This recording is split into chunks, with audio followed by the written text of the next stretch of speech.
pessoal, tudo bem? Professor Paulo Gereba de História. Nossa aula de hoje, nós iremos falar sobre o imperialismo europeu. O imperialismo europeu do século XIX, que também pode ser chamado de neocolonialismo.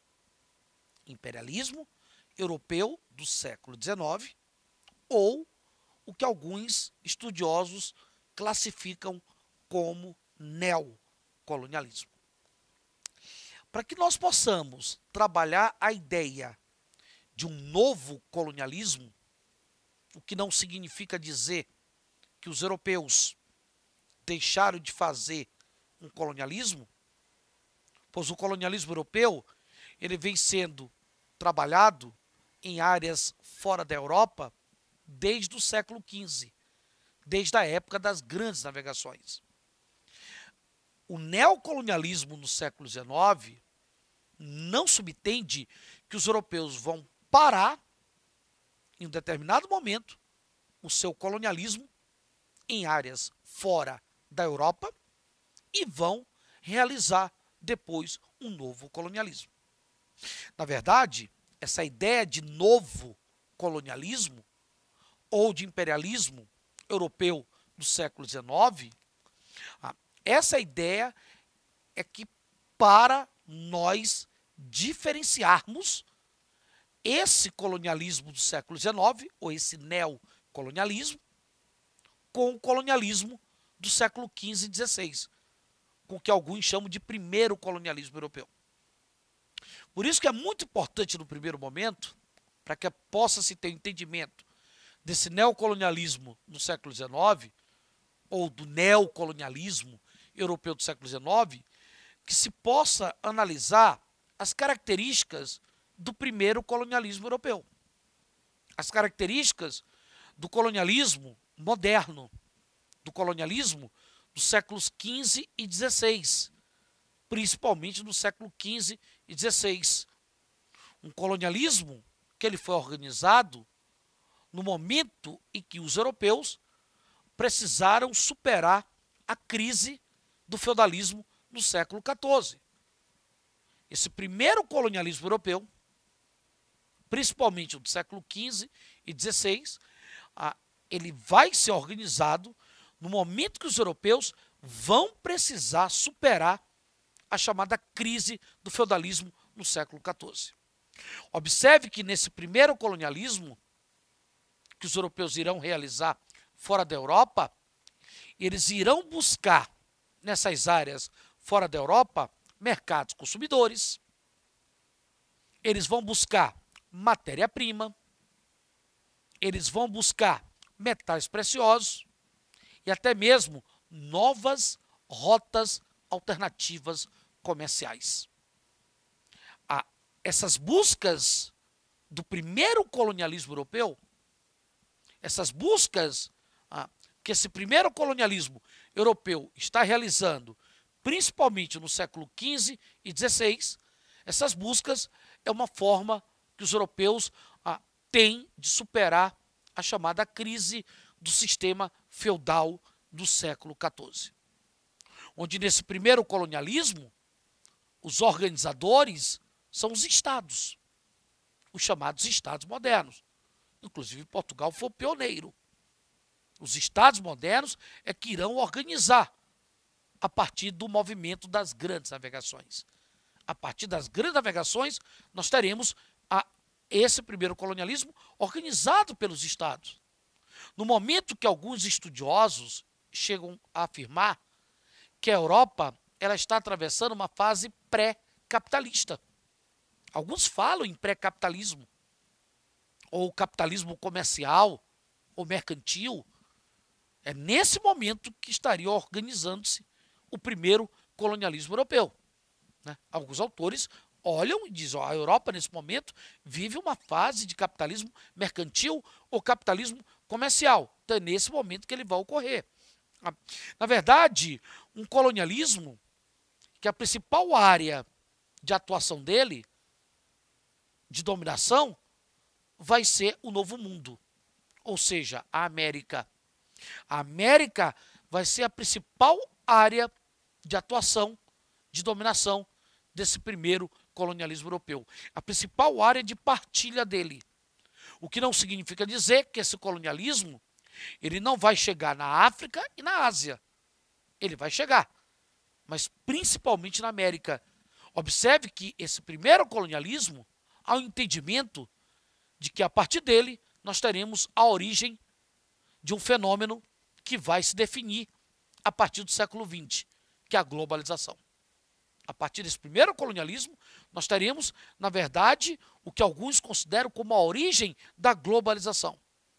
Um colonialismo que nós teremos uma dominação. Um colonialismo responsável pela partilha do Novo Mundo, pela partilha da América. Um colonialismo que irá utilizar uma justificativa ideológica. Um colonialismo que a grande justificativa ideológica que ele utiliza é a expansão da fé cristã.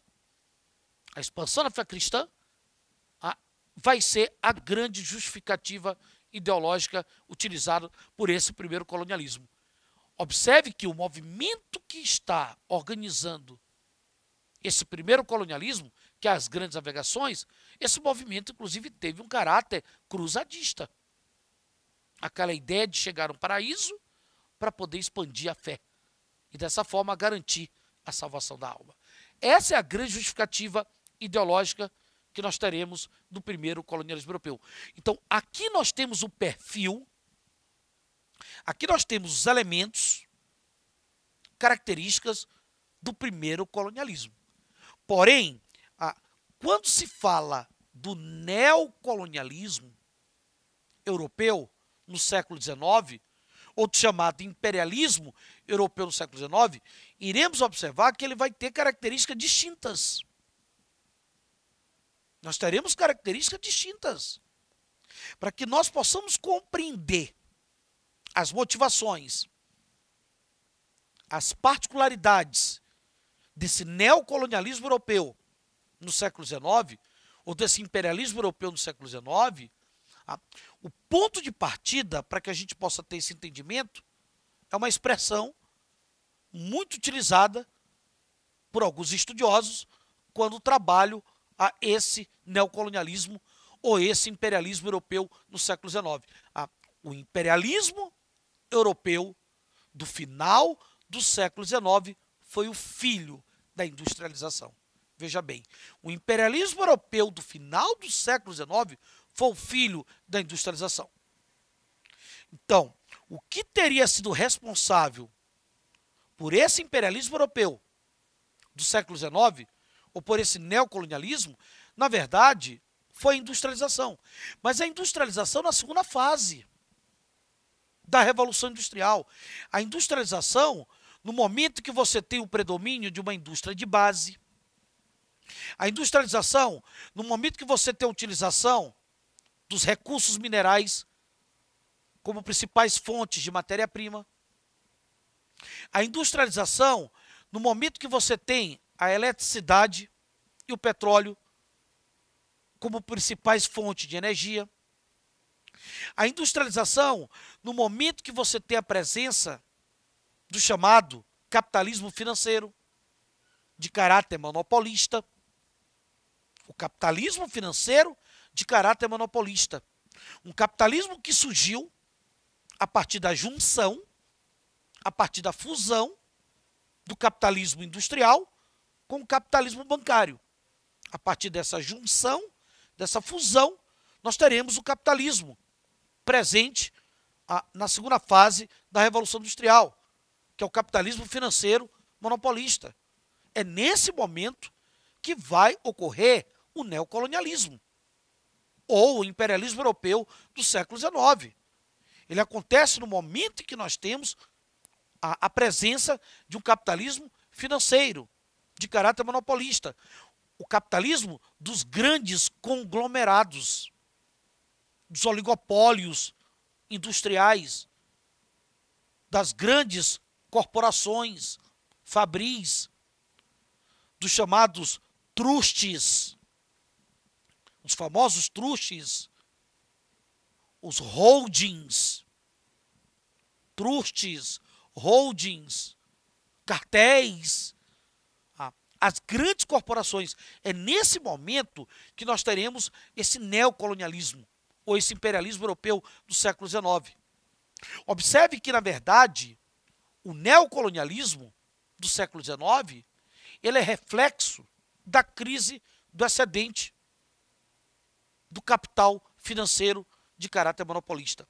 O capital financeiro de caráter monopolista, ele vai atravessar uma crise de excedente. Esse capital vai exceder na Europa do século XIX. E a saída que os europeus vão encontrar é pegar esse capital e exportar para áreas fora da Europa. Ou seja, exportar para áreas extra-europeias. Essa é a saída para buscar a solução da crise do excedente do capital financeiro na Europa do século XIX. Os europeus sentem a necessidade de exportar o capital. Observe que no primeiro colonialismo, que nós falamos ainda há pouco, no primeiro colonialismo, lá no século XV e XVI, os europeus eles foram acumular capital. Eles foram buscar uma acumulação de capital fora da Europa. Agora não. Aqui no neocolonialismo, ou no imperialismo do século XIX, os europeus vão exportar capitais para as áreas fora da Europa. Daí, quando você fala das motivações desse neocolonialismo europeu do século XIX, ou desse imperialismo europeu do século XIX, quando você fala dessas motivações, você está falando das necessidades. Quais são as necessidades que os europeus vão ter para buscar essas áreas fora da Europa no século XIX, para realizar esse neocolonialismo? É evidente que essas necessidades, elas estão diretamente vinculadas, diretamente ligadas à segunda fase da Revolução Industrial, à crise do excedente, do capitalismo financeiro. Elas estão diretamente ligadas à própria necessidade de atender ao avanço tecnológico que a Europa vivenciou aqui no século XIX, principalmente com a industrialização. Então, a necessidade dos europeus é justamente em exportar o capital para essas áreas fora da Europa para garantir o quê? Metais preciosos. Eles querem garantir nessas áreas metais preciosos. Eles querem garantir nessas áreas fonte de energia. Eles querem buscar mercados consumidores nessas áreas, a mão de obra barata. Eles sentem a necessidade de buscar mão de obra barata nessas áreas. Eles sentem a necessidade de realizar até mesmo um escoamento populacional. Se nós analisarmos as principais cidades europeias no final do século XIX, das grandes metrópoles, como Londres, Amsterdã, Paris, essas cidades elas convivem com a problemática do inchaço populacional. Para poder diminuir as tensões sociais, ou evitar as tensões sociais nessas cidades, os europeus utilizam o neocolonialismo ou imperialismo para fora da Europa, no sentido de escoar parte dessa população europeia, dessas cidades, para essas áreas fora da Europa. Daí a necessidade de realizar um imperialismo ou um neocolonialismo, principalmente na partilha de territórios fora da Europa, na partilha de territórios como a África e a Ásia. As principais áreas de dominação desse imperialismo europeu do século XIX, ou desse neocolonialismo, vão ser os territórios da África e da Ásia. É evidente que esse imperialismo ele também vai chegar na América Latina. Ele também vai chegar na Oceania. Mas as principais áreas de partilha é a África e a Ásia. Inclusive, a Ásia foi partilhada no primeiro momento. Porém, a partilha maior foi da África. Eles partilharam mais de 95% do território africano. Inclusive, a partir da Conferência de Berlim. A partir da Conferência de Berlim, onde os europeus não levaram em consideração as diversidades étnicas das sociedades africanas. Os europeus não vão levar em consideração essas diversidades. Eles vão partilhar o território, impondo fronteiras o quê? Artificiais. E que o reflexo disso futuramente, para a África, principalmente no processo de descolonização, ou com o processo de descolonização, melhor falando, o reflexo disso para a África vão ser vários conflitos étnicos existentes dentro do continente africano. Conflitos, disputas de poder, como se tem, por exemplo, uma guerra civil em Ruanda, no início da década de 1990, entre duas etnias, Hutus e Tutsi, disputando o poder. E reflexo, evidentemente, desse processo de partilha feita pela Conferência de Berlim no final do século XIX. E a grande justificativa ideológica que os europeus irão utilizar nessa partilha, principalmente da África e da Ásia, a grande justificativa ideológica, ela é baseada em teorias pseudocientíficas. Os europeus utilizam teorias pseudocientíficas, inclusive baseada ali no chamado cientificismo do darwinismo social do século XIX, que está presente na Europa no século XIX. Teorias pseudocientíficas, baseada, por exemplo, no darwinismo, teorias onde eles trabalham a ideia de ações filantrópicas, de ações humanitárias, que eles estariam realizando com os povos africanos e asiáticos, ajuda humanitária. Eles estariam ajudando esses povos, que eles chamam de incultos, de atrasados, de incivilizados, dizendo que os nativos afroasiáticos não têm progresso, não têm capitalismo, não têm industrialização, não tem, evidentemente, o quê? A educação. Então, eles utilizam essa justificativa ideológica que eles são brancos, e por ser brancos são superiores, e pelo fato deles deter o progresso, o controle do progresso, da industrialização, do capitalismo, cabe a eles levar essa civilidade. Eles teriam uma missão civilizatória, estariam realizando uma espécie de missão civilizatória, levar uma missão civilizatória para esses povos afroasiáticos. Essa é a grande justificativa. Inclusive que o cinema reforça muito bem isso. O próprio cinema vai reforçar. Se você olha, por exemplo, filmes como Tarzan, Tintin, aquele jovem repórter belga, que foi viver aventuras no Congo. O Congo, que foi uma área na África de dominação do imperialismo belga, do rei Leopoldo I. Os belgas que simplesmente utilizaram uma violência brutal, principalmente contra os povos congoleses que resistiram ao processo de dominação. Porque a resistência ao imperialismo, ela vai acontecer tanto na África como na Ásia. Tanto na África como na Ásia, nós teremos a resistência. Por exemplo, na Ásia, na Índia, nós tivemos a guerra dos cipaios. Na China, nós tivemos a guerra do ópio. Então, teremos movimentos da África e na Ásia que irão resistir a esse processo de dominação, a esse processo de exploração do neocolonialismo ou do imperialismo europeu do século XIX. Mas observe que o cinema ele vai reforçar essa ideia de que o homem europeu ele é branco, civilizado, e ele estaria levando, através de ações filantrópicas e humanitárias, a civilidade para esses povos incultos e atrasados da África e da Ásia. E um detalhe, o resultado das ações do imperialismo europeu na África e na Ásia para a Europa é que esses países eles vão disputar mercados, principalmente aqueles que chegam por último, como é o caso da Alemanha.